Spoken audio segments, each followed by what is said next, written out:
career for Autobiography Center and fighter.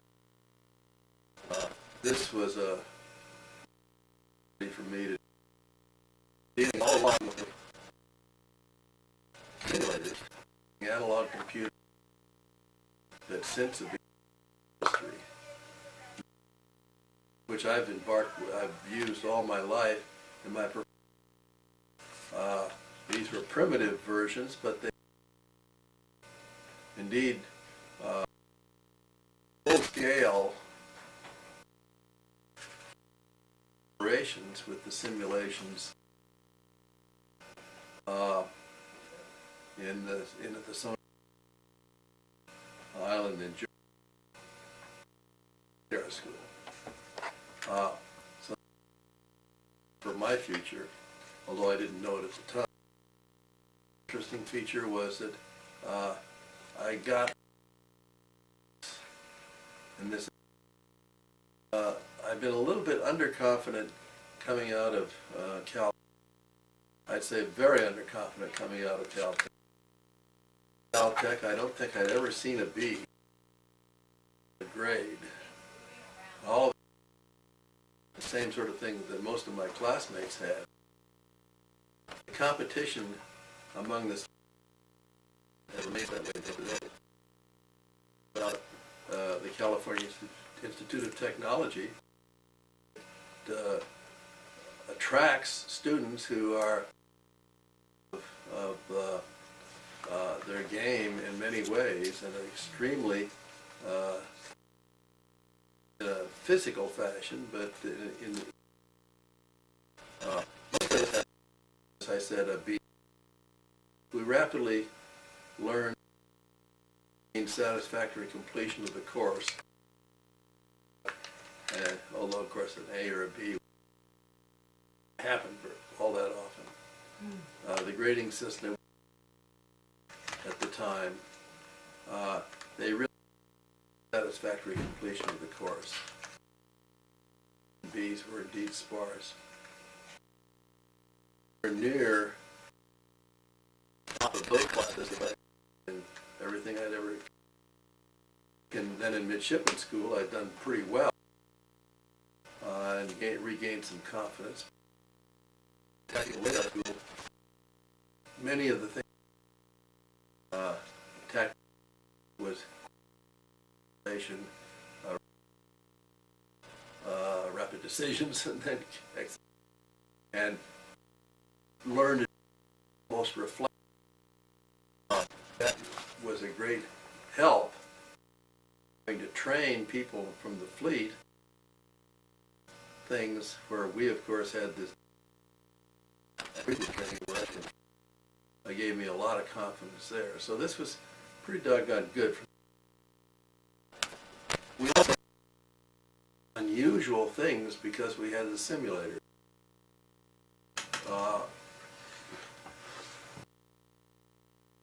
In sonar operation, got a request from please look for submarines that could 10, 15 knots, 20 knots, and 25. Now, it has to be understood that at the end,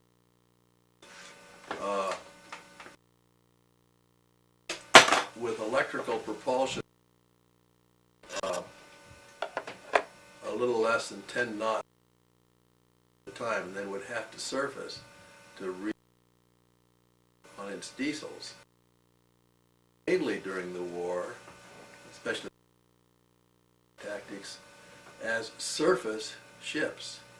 It's often thought from the movies that the submarines were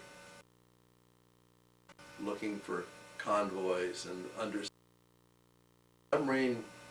Once you could get the thing to stay down, you were in pretty good shape. And in fact, during the middle and even later part, keep the submarines submerged, go fast enough for a long enough period to keep up with convoys, even relatively slow convoys. On the other hand, on the surface, they could go 18 to 20 knots with no trouble at all. So they're very difficult to see, and they were admirable vehicles then to use as destroyers, which is effectively what they did. But once you could get them to stick down and to stay down, well then they were still dangerous, but not nowhere near as flexible as they had been on the surface. So we used things like blimps, escort carriers, manner of other convoy-based techniques down. The whole idea then of a submarine that could do, say, 20 surface, absurd.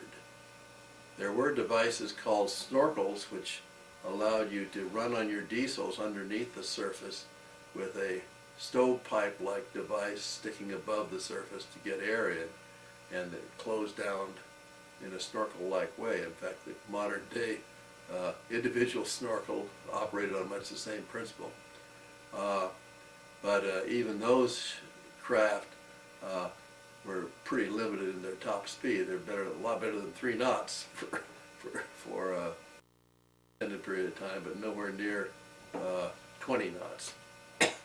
So we played around day and night with our simulator, and a wonderful colleague, a Navy commander who I think had 2 Navy crosses from commanding submarines in the Western Pacific as the submariner, and I was in charge of the attack operations. And we tried to develop tactics that would even to cope with a submarine that would go, say, 20 knots, having no idea that there would ever be such a thing. Turned out that patrol craft and submarines that we had on active sonar craft, like a destroyer or a patrol craft, that the minute that you got above about 14 knots, there was so much water noise on the sound head that you couldn't cope with it. So the pursuit operation on using active sonar wouldn't work. We developed some sonobuoy, which were stationary pinging, and patterns of those that would cope with it for as long as your sonobuoys held out. But you had a limited number of those available. Basically, there was no solution, except using a very extensive of air and sea coordinated static to listen to the submarine. We reported that back. Later, it turned out that we had, in Germany, run across several Nazi subs that really could do 15 to 20 knots underneath the water. They used a Waldgren hydrogen peroxide engine, and that was the reason, of course, that we were asked to develop some tactics. That tactical development went on long after I left the Navy, but they still relied extensively upon anti-submarine war group tactics with lots of sonobuoys and a lot of integrated air-sea operations. Well, just trying to solve those kinds of problems was a fascinating thing for me. Ultimately, I got out of the Navy in July of 1946, and I'd already decided to go back to graduate school at Caltech. I graduated in mechanical engineering with an aeronautical engineering option, although we didn't have formal options before. Aeronautical engineering at that time was not taught in the undergraduate school. There was just one course. That's what the option meant. And my experience with radars and in radar electronic operations had kind of changed my mind that aeronautics was wonderful and interested, and I liked aviation, but I really didn't like mechanical engineering per se, and simulators and electronics electronics seemed to be where I wanted to go. So I decided to go back into graduate school as an electrical engineer. What this meant is that I had to take a lot of courses that to make up for my lack of electrical engineering courses in the undergraduate school. So I did have 2 years on the GI Bill available. And I already referred to the wonderful examples, that wonderful contributions that the public policy backing the GI Bill have done for the country. And I certainly was able to take full advantage of that. So I did my 2 years, not happy years particularly, pretty difficult ones, converting to electrical engineering, trying to find interesting things to do in that, because Caltech's electrical engineering faculty at the time was relatively limited. I got the vestige of a thing that I might become interested in when I took a one course called servo mechanisms, which was on feedback control systems, and it was taught by William H. Pickering, who was as close to a mentor as I had at the time. Bill Pickering was a New Zealander who had come to Caltech as an undergraduate and had stayed there and got his PhD in physics and lived an enormously rich and effective life. He was one of the earlier directors of the Jet Propulsion Lab while still a professor at Caltech, and was a pretty good friend of mine until he died in his mid-90s just last year. Anyway, Bill Pickering was a person who had to teach all sorts of courses. I even reminded him about 3 weeks before his death, when he was talking to me about his biography being written by someone, that I reminded him that he had to teach a course in American history. And of course, here's his Australia teaching his course in American history. He'd completely forgotten that he had to do that. In any event, Bill did teach this course in feedback control systems. And that was my first introduction to them. At the end of 2 years, my GI Bill had run out. I had a master's in electrical engineering, an awful lot of extra courses, and I was quite well prepared to go to work in principle. On the other hand, I felt that I was completely incapable of doing anything in a technological fashion in the technological world that I thought existed at the time. An interesting thing had happened at the Northrup company coincident with this same activity. At Northrup, they built flying wings and other remarkably novel aircraft. Jack Northrup, generally the vision of John Knutson Northrup, who was the president of the company and the technical imagination behind it. Jack Northrup had a major consultant, Theodore von Karman, who was head of the Guggenheim Aeronautical Laboratory at Caltech, and of course was the great guru of American aeronautics and astronautics. Karman was responsible not just for the Caltech's prominence in the field, but also as the principal founder of Aerojet to build rockets, and the Jet Propulsion Lab on how to use rockets and things like that. Started off as a rocket propulsion activity. There were some theses done at Caltech on rocketry, which were done on the campus. But there were several explosions, and these were very unpopular with the administration. So they were sent off to the hinterland, which at that time was up the Arroyo Seco. That very hinterland now is covered with buildings called the Jet Propulsion Laboratory, which was, of course, has a von Karman auditorium and so on. And so von Karman had his nose in everything. He was chief scientist of the Air Force, and a major technical advisor to General Henry Arnold, the first and only five-star general of the Air Force. Hap Arnold being the great leader of the United States Air Force, Army Air Corps initially, and then the United States Air Force. He started the Scientific Advisory Board of the Air Force. He also started the Advisory Group for Aeronautical Research and Development of NATO.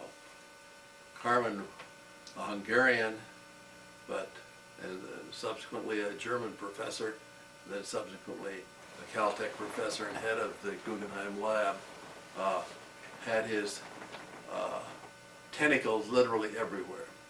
He was the first winner of the Medal of Science in this country, given to him by Kennedy. Well, among other things, von Karman was interested in flying wings, and so he was Jack Northrup's consultant. A flying wing airplane needed a particular kind of control system for the surface controls, one that was essentially irreversible. This is not possible with normal mechanical controls, so it needed a brand new series of inventions and developments. And one of the most notable things the Northrop Company at that time did was come up with these new surface actuating systems, which were made possible many later flight control developments. These had enormous stability problems, and my ultimate boss at Northrop, which is later down in the story, Thomas Feeney, was one of the great mechanical engineers who was important in the development of these devices. They built complete representations of the control system of a major airplane, like the flying wings, so out of iron, out of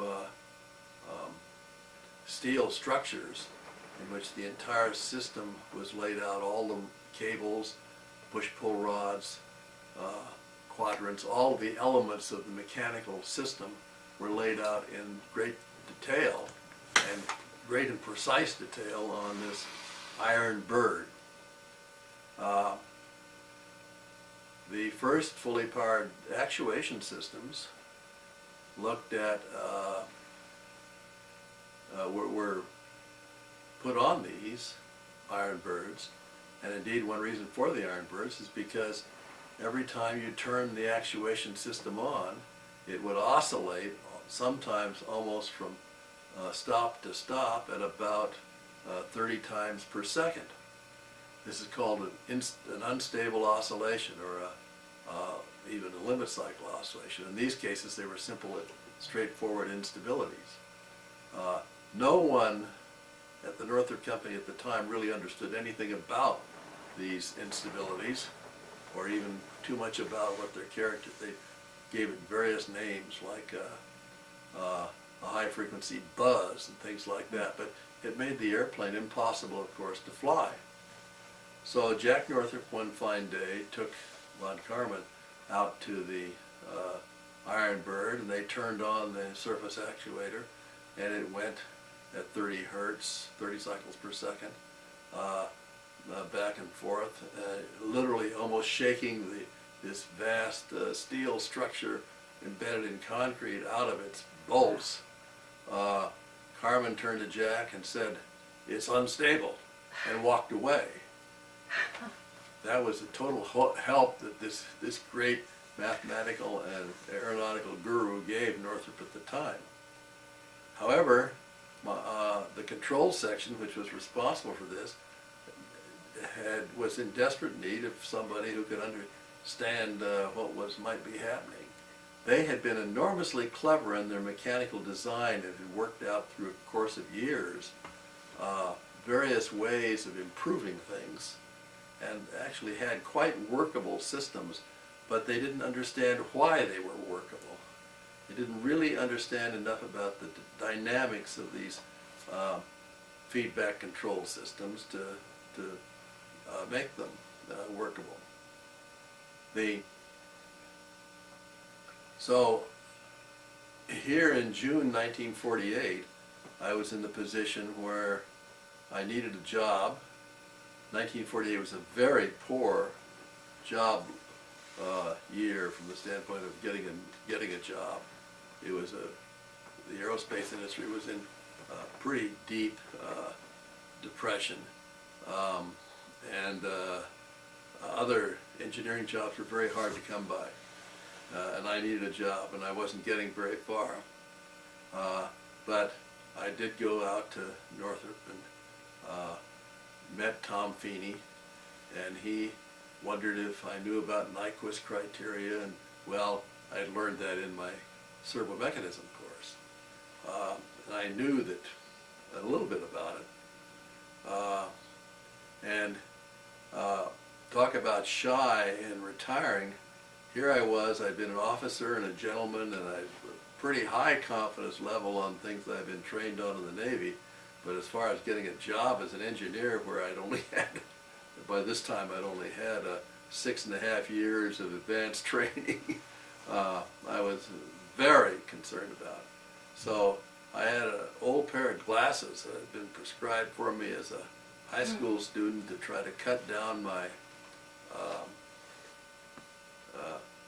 tendency to have headaches all the time, unsuccessfully, but I nonetheless dutifully wore those glasses in for my job interview to try to look at least a little bit older and a little bit more sophisticated.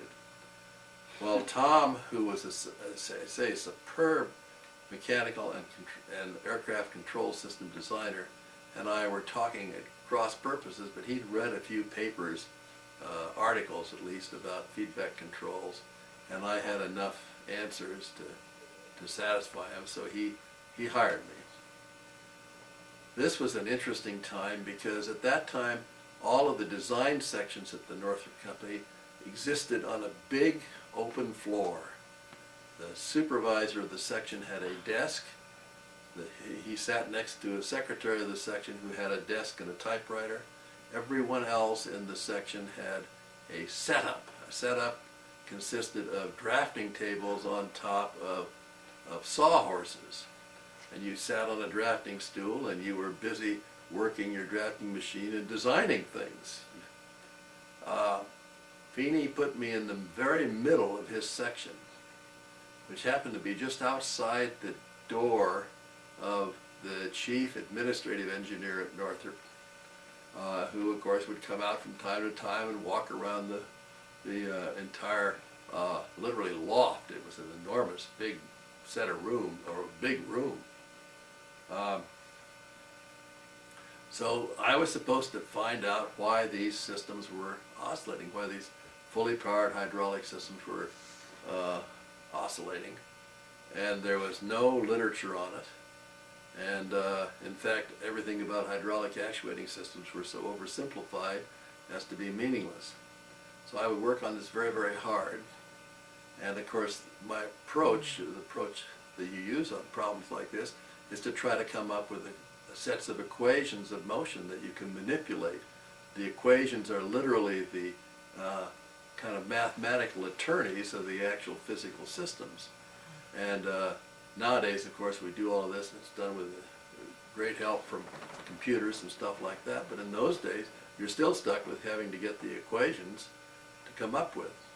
So I would be happily, not happily, but grinding away on trying to understand the details of these really quite complicated mechanical systems where we really didn't know, or I didn't know, what all the key parts were. Tom would ask me how I was doing, and I would go over to his desk every so often and tell him. He says he did not understand the equations. I didn't understand what he was talking about. So he would ask me, now, if I do this, this, and this, what do the equations tell me happens? I would dutifully go back to my drafting stool and crank away like mad on this, come back and tell him, and he would say, that's not what happens. Ultimately, I did discover those things which were important, and my very first major technical paper was on the stability of of surface actuating systems. And this was a pretty darn important thing for the Northrup Company because everybody needed these kinds of systems. Only the Northrup Company knew how to build them and furthermore knew why. So we had lots of licenses with people like British Messier and people like that. And my first presentations to the Bureau of Aeronautics was this paper. And nobody else had the foggiest notion, so we were way ahead on that boat. Primarily because we had the problem. Other people, we had to solve the problem or we couldn't fly our airplanes. During all of this time, Arch Dutton, this administrative engineer, he told me this years later, would come out and he'd see this big redhead in the middle of the control section, and his drafting machine, which Tom Feeney had brought his drafting machine in and put it on my drafting board. This drafting machine, the redhead never seemed to move the drafting machine, and he didn't have. You were supposed to be designing things, and no one knew what I was supposed to do. And of course, if they never said what I was supposed to do, and then they would ask whether I really was getting anywhere, and we would have all been in trouble. But as a matter of fact, this was once it happened was an enormous period. It took a good 6 months of being around the Northrup Company before this came to any reasonable conclusion. And all that time, I'm not communicating with my boss isn't communicating with me. His enormous patience, of course, and I have no reason to believe that he had any basis for faith in me, but he also didn't have very many options, so he let me keep going at it, and I did finally come through, and I made hero on this and got a lot of attention from some people who, well, we would have, for example, we'd have an airplane ready to be delivered, and all of a sudden it's oscillating. And so down I go to the line and try to get it squared away, and we finally get it so it didn't oscillate. We fly it out of Northrup Field and we got paid. So that was a useful thing, at least as far as many of the people were concerned. Then the next thing that happened at the Northrup Company was the flying wings, which were the pride and joy of Jack Northrup, had a very awkward directional stability problem in the Dutch roll mode. It was highly unstable. Now this was a combination. This is a thing that many jet-propelled airplanes suffered from. In fact, I'd say all jet-propelled airplanes at the time suffered from. And of course, at that time, you designed an airplane by figuring out, getting the configuration of the airplane, the physical, if you like, outlines of the airplane, such that it maximized the airplane's performance, how many G's it could pull, its maximum speed, and things like that, while at the same time retaining enough of the structure to correct for the deficiencies of these bad modes, these dynamic modes. The Dutch roll being a very important one. The Dutch roll is affected mainly by the tail of the airplane, but also swept-back wings and other high-speed aerodynamic features had a big impact as well. So essentially all airplanes at the time that were jet-propelled suffered from bad Dutch roll characteristics. In the case of the flying wing, this was of overwhelming importance because you could not have a bad yawing, rolling, and side-slipping oscillation in the middle of a bomb run and have successful and effective bomb scores. And the B-49, the XB, the YB-49 demonstrated that in spades in a set of bomb runs, which it did. The airplane for a while then looked like it was on its last legs, although the Northrop Company still had the production contract for the next generation bomber. The Boeing company at the time had a similar problem with a thing called the XB-47, which was a swept-wing airplane with a tail. And we'd heard that they were doing some things by adjusting the damping of the Dutch roll mode. We found out a little bit about what they were doing by Tom Feeney and Stu Krieger, both from Northrup, going up and talking to some guys at Boeing and coming back with a kind of a general idea. This was presented to Richard Kulda and me, and we were assigned the problem of trying to come up with a device that effectively replaced those good characteristics of a tail, good characteristics that tended to damp the Dutch roll mode. We succeeded in doing this. This was perhaps the most active engineering time I've ever had, because we were completely devoid of any experience and knowledge of such systems, so we literally invented a thing called a stability augmenter, named it as well. It came from Dick Kulda, the name, and this was a device that was installed in the control system so that it moved the control surfaces but did not move the rudder pedals or the columns. So the pilot didn't know anything was happening, and it acted in such a way as to put forces and moments on the airplane that were just exactly right to improve the Dutch roll characteristics in this case, but in general improve any of the dynamic characteristics. So this whole stability augmentation idea was first applied and first flew in this country on the B-49. I actually had to both lay out the system in the wings of the airplane itself, crawling around in the wings up at Muroc, which is now Edwards Air Force Base, in the middle of snowstorms. So the wings are very, very cold. So I'm trying to solder things in the middle of them and stuff like that. We had to inspect everything on the airplane, or otherwise it couldn't fly. And I had a formal independent inspector group. Well, the independent inspector group didn't know how to write an inspection test procedure, so I wrote that. And then they didn't know how to apply it or to do it, so I helped them do that. So they all signed off, but I was the kind of at least a partial inventor, the actual electrician laying it out in the airplane and actually doing it.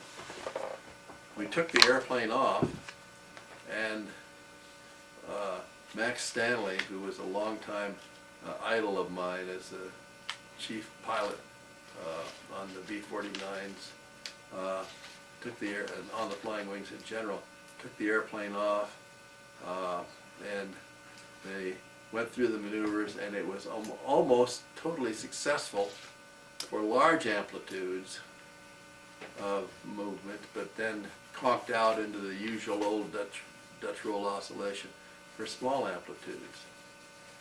Well, you've got some more to do, so we figured out what the problem was for that, which turned out not to be a terribly difficult thing to figure out, but we hadn't foreseen it. Corrected that, took the airplane off, and everything worked wonderfully well. This device was called Little Herbert,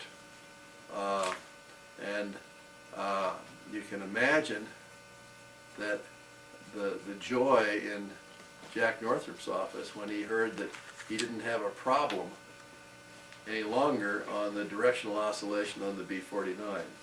So I was exposed to Jack Northrup at a very young age, and for some strange reason became his electronic control system guru. Now, Kulda and I had been helped in doing all of this by more instruction. There had been a real leader in the automatic control business as a technical person and also as an academic person, was a man named John R. Moore, who was in charge of the electromechanical section at North American Aviation Aerophysics Lab at the time.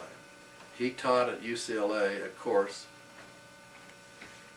in control systems. And it was a year course. Colt and I happened to take it at night. These were all night school courses. John's been a friend ever since. He had a remarkable number of people in this class. I think at least 3 of them have been made members of the National Academy of Engineering, and John himself, of course, is a member. And later on was the founding president of Autonetics, and then later president of North American Aviation. So but he was a superb was and to this day remains a superb technical engineering guy and a superb instructor. So we were able to learn many, many things at the same time we were applying them in building this particular system. Frankly, this made us all heroes. It made me a hero at the Northrup Company. Both Kulda and I were, for a period of time, pretty impressed with our talents, and we did not exactly hide them from other people. Dick, having a wonderful New England accent, not a Bostonian accent, but closer to a Harvard accent in New England, appeared to be a little more snotty than I, and so I think I probably was somewhat more popular than Dick. But we were golden boys only in our own minds. Although all the bosses that were familiar with what we've been able to do on both the actuation systems and Little Herbert were also very impressed. So they made me a supervisor of a section called the servo mechanism section, and that did all of the dynamic systems for a number of things at Northrup at the time. Northrup's engineering department at the time really consisted of 2 essentially independent divisions, one for missiles and one for aircraft. In the aircraft operations, we worked on an airplane transport called the YC-125, the bombers, the YB-49 and the YRB-49, fighters, the XP-89, and research aircraft, the X-4. The other engineering department was devoted entirely to the very early and quite secret design of our first intercontinental strategic nuclear atomic bomb armed vehicle. This was a subsonic cruise missile-like aircraft called the Snark. Jack Northrup loved illusions, so he had the Snark was one that he picked up from Alice. He also had a supersonic version of the Snark was the Boojums, and so we had similar names to that. That department was separate, and I had nothing to do with it. For various and sundry reasons, Jack Northrup retired as president of the Northrup Company, and from the Northrup Company, and was succeeded by a man named Edgar Schmood, who had been a very prominent design engineer at North American Aviation and before that at Fokker. Schmood is the person who has received quite justly a great deal of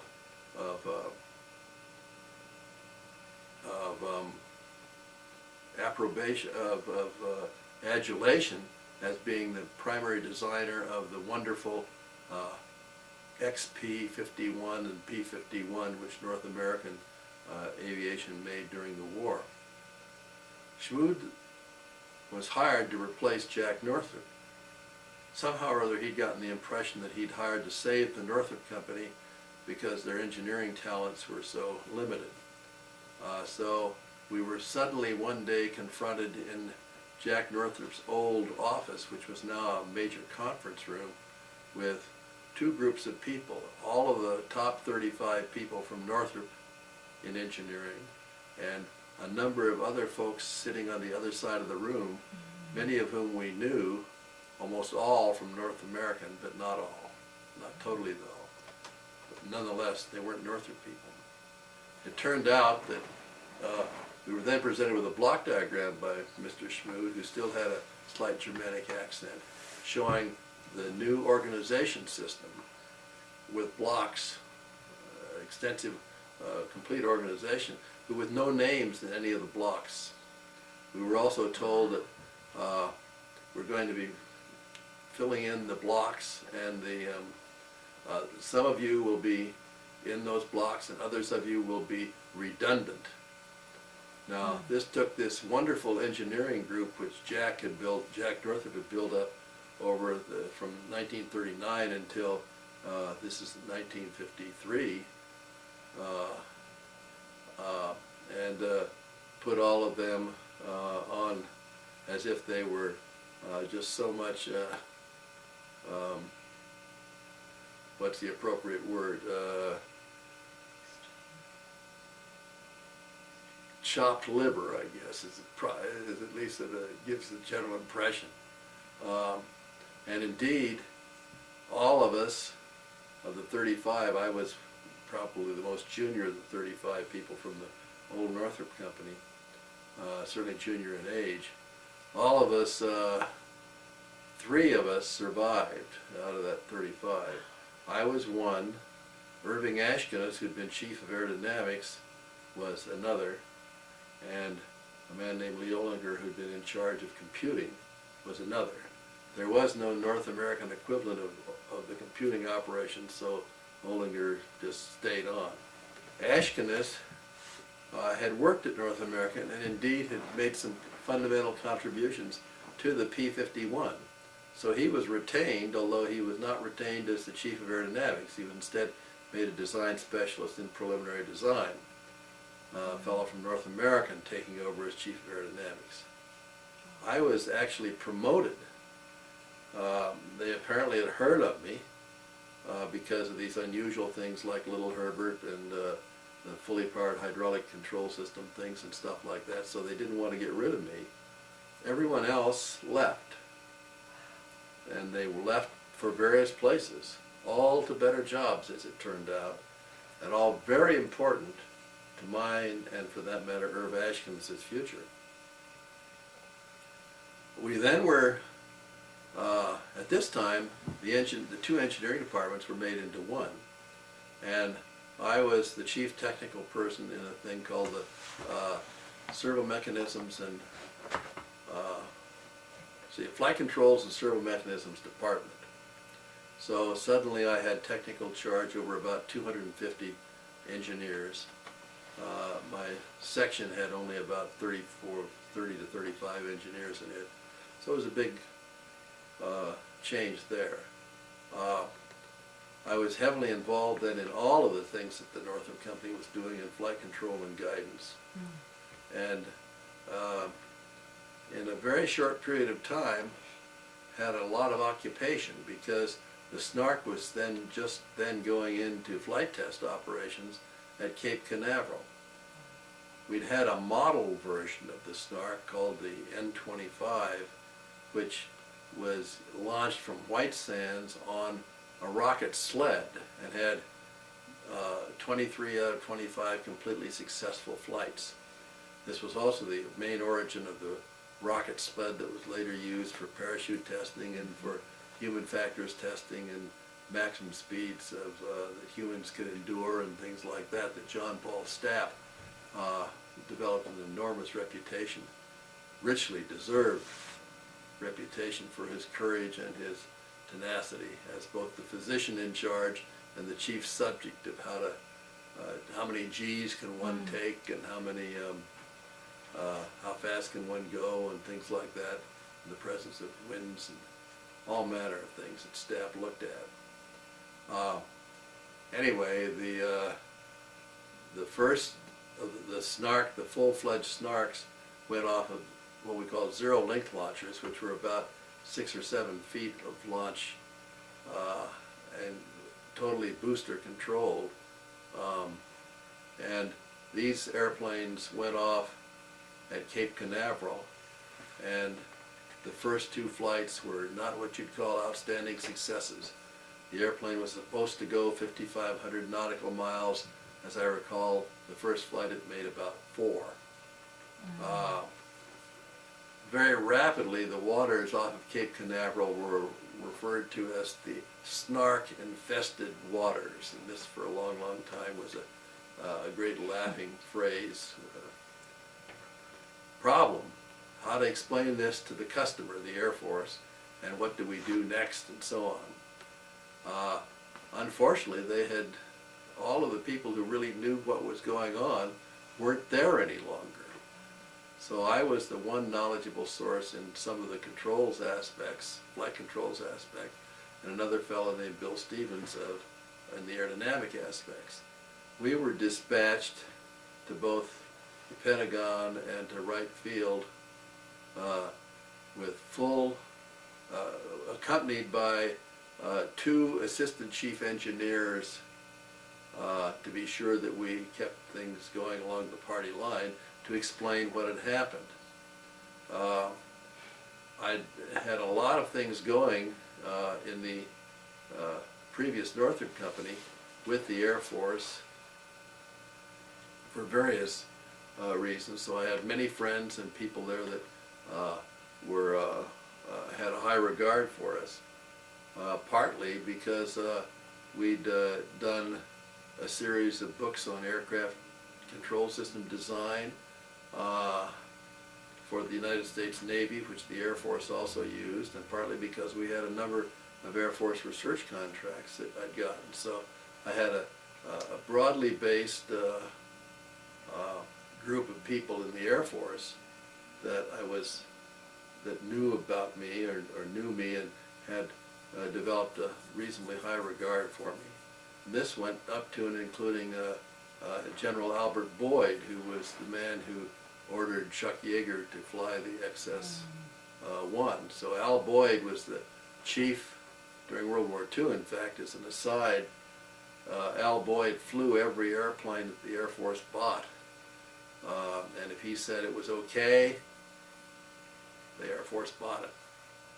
If he said it wasn't okay, the Air Force didn't buy it. So when Al Boyd came out to fly your airplane, he was treated much the same way as the second coming, maybe even a little bit better, because they knew that they were, he just had an enormous, as chief of flight test for the Air Force, he had an enormous impact and credibility.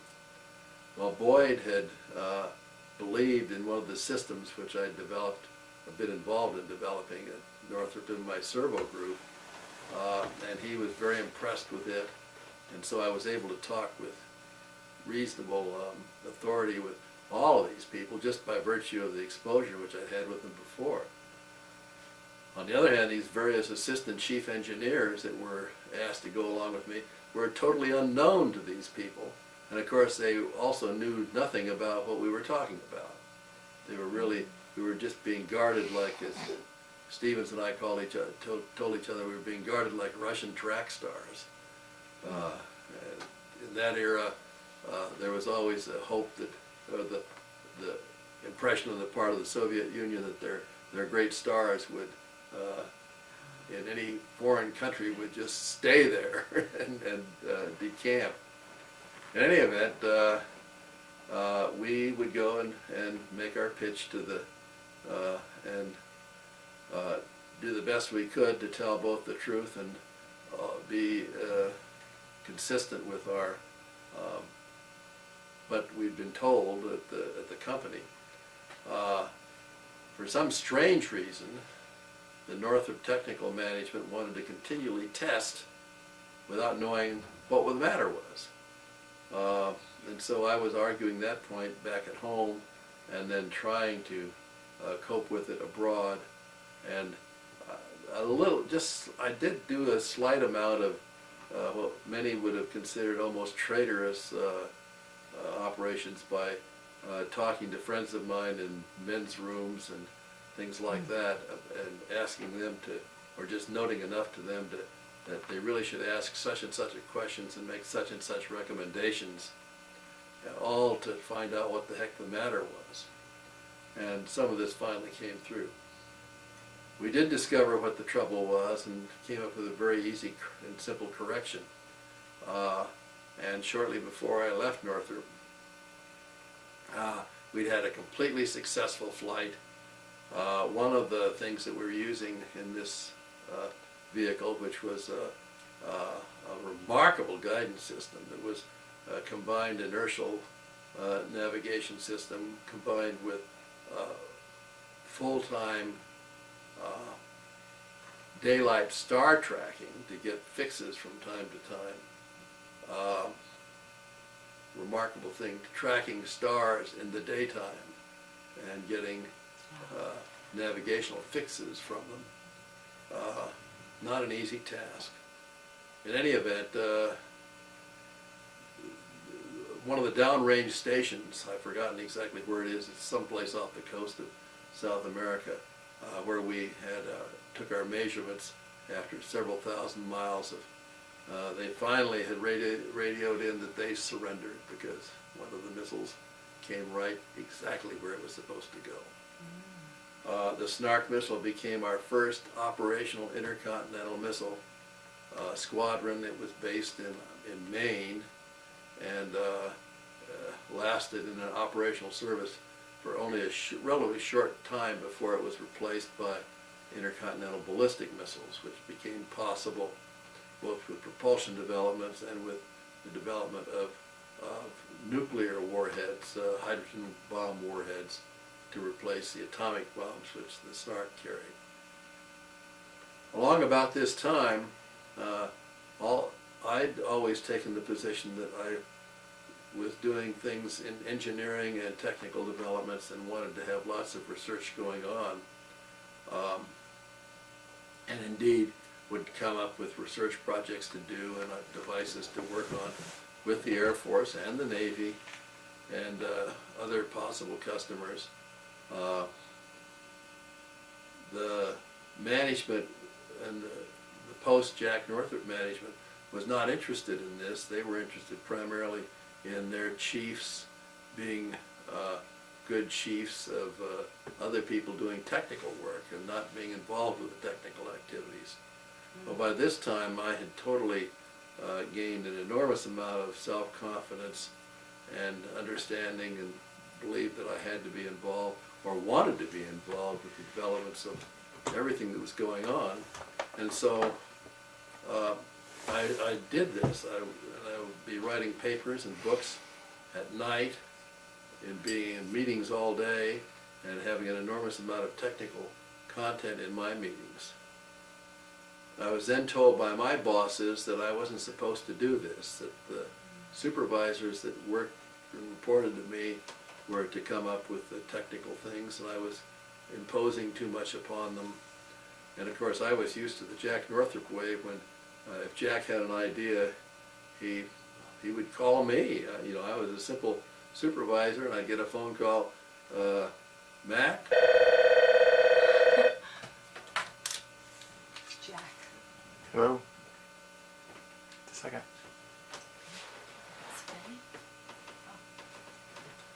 I get a call from, and it kind of went like this, Mac, this is Jack, could you come in and talk to me about something? And of course there was no big problem. My going in response to Jack Northrup on a thing like this, on anything.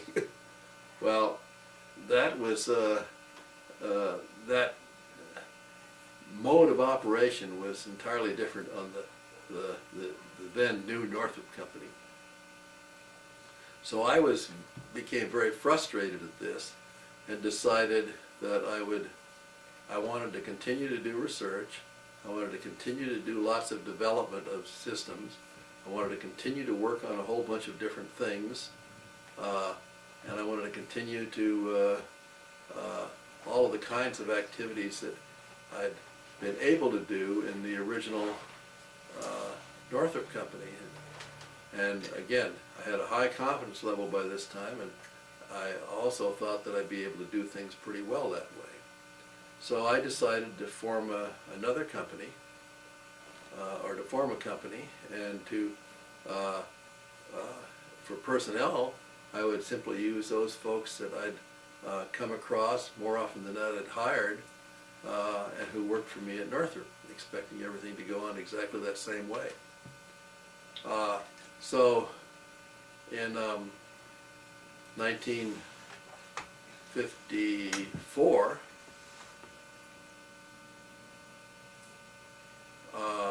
I resigned from the Northrup Company and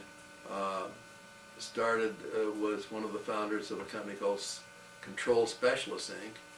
And Irving Ashkenas, who had never gotten back to the appropriate position at Northrup that he'd been in before, joined me in that. And we've been now partners ever since. So that's well over 50 years that Irv and I have worked together on a very close and highly integrated basis. The Control Specialists started off literally in Irv's bedroom, and we were able to, remarkably, we were able to support ourselves because all of those old Northrup people that had been let go at the time of the change between the old Northrup Company and the new Northrup Company now had important jobs in other aircraft companies and missile companies throughout the entire country. Those companies also had a large number of problems in aerodynamics, in flight control systems, and in guidance systems. Things which immediately, when these men were confronted with them, thought of Irving and me. So we had a built-in market of people who desperately needed our kinds of talents and who furthermore knew that they needed those talents and knew exactly where they could get them as long as we were available. So Control Specialists was really quite successful, and from the startup didn't have a long period of time when we had to survive on nothing. Instead, I think we had contracts almost immediately on a consulting nature. That's a good place to stop.